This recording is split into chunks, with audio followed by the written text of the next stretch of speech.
Our first stop this time is over in West Tennessee to meet a couple who live pretty far from the nearest town.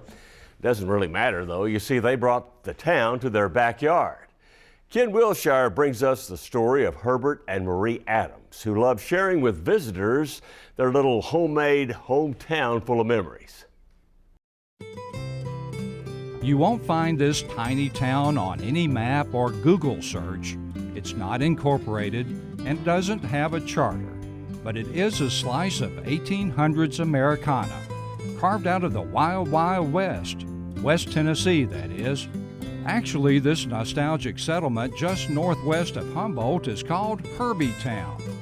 It's the first stuffed horse on the right if you need directions. It's named after one of its only two residents, Herbert and Marie Adams. So why didn't they call it Adams?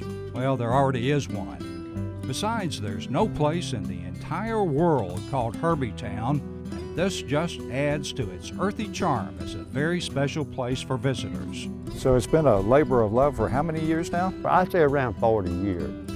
Of course, now, I started when I was a little baby.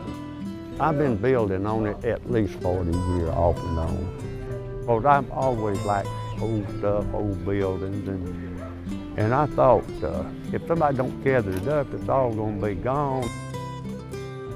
Herbert and Marie wanted to preserve a place in time, along with all its historical artifacts and memorabilia. And Herbie Town is filled to the city limits with thousands of interesting items that otherwise would have been lost forever.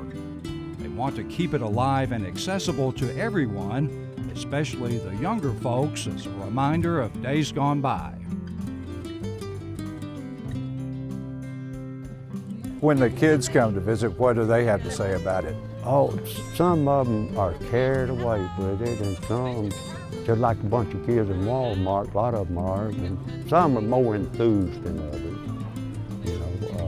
But we have grown people come through here that they'll just look at something and walk on by, and the next person come up, they'll ask you, make questions about it, So that's kind of the way it goes.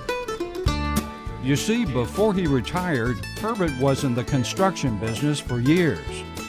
This has given him the skills necessary for building this quaint village where he's mayor, sheriff, fire chief, judge, and about 20 other hats he wears. He says the town is best known for its community spirit, or was that spirits? It's fiscally sound with a balanced budget and just a nice place to call a hometown. We have van loads. A lot of them are seniors from church, and then we'll have people that visit their friends or kin in the summertime. They'll bring them. We've had them here from just about all over, several states. It's kind of like you do something bad, word travel fast, so.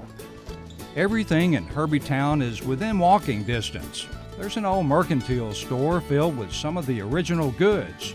There's a church where Mayor Adams performs weddings from time to time, and a bank. This is the bank. All right. If you turned up there, I got a sign right up there that says Bank up here. Bank of Herbie. All right. There's a livery stable with some of the original transportation of the day. They rarely use the jail because their speedy trials usually send the guilty straight to the funeral parlor, like this stuffed horse thief who was caught red-handed. And we got a man in the morgue now that we caught last week stealing the horse. He let up in a casket. Get him next week we get time. Well, did you try him here, or? Trying? No. No jail? Well, he was riding the horse he stole, so, wasn't no use spending the county's money on that, Hey, fellas. Hey. How are y'all today? All right. Every town's got to have a watering hole, and Herbie Town's no different. This is the Wagon Wheel Saloon. Bartender, sarsaparillas for all my friends. Hey, all right. Herbie Town is bustling when folks come to visit, but the Chamber of Commerce really isn't making much of an effort to increase the population, which is okay with Herbert. My grandson was little, of course, he in school, he walked by and he said, "Granddad, you may have to change that number, population too." I said, "No." He said, "Grandmother may have another little baby." I said, "Well, if grandmother has a little baby, I'll be gone. And so it'll still be two. I ain't changing two." I guarantee you that. Well, we call Memphis the River City, Nashville is Music City, and Knoxville is the Marble City. But Herbie Town has no nickname. There's no town logo or fancy signs. However, fame certainly passed it by when the opportunity knocked one day. Herbie Town could have been recognized for introducing the first electric outhouse. But then I guess it was an idea before its time. And where do you go from here? Add on some more somewhere or another. You know, of course, got a whole farm here to put it, you know, so I'll probably add on. It gives me something to do, and I like to fool with, you know, old lumber. I've always liked old buildings, old lumber, barns. We used to play around barns when we were kids, or old vacant houses. And I just kind of like to fool with it. And apparently there hasn't been any fooling around in Herbie Town.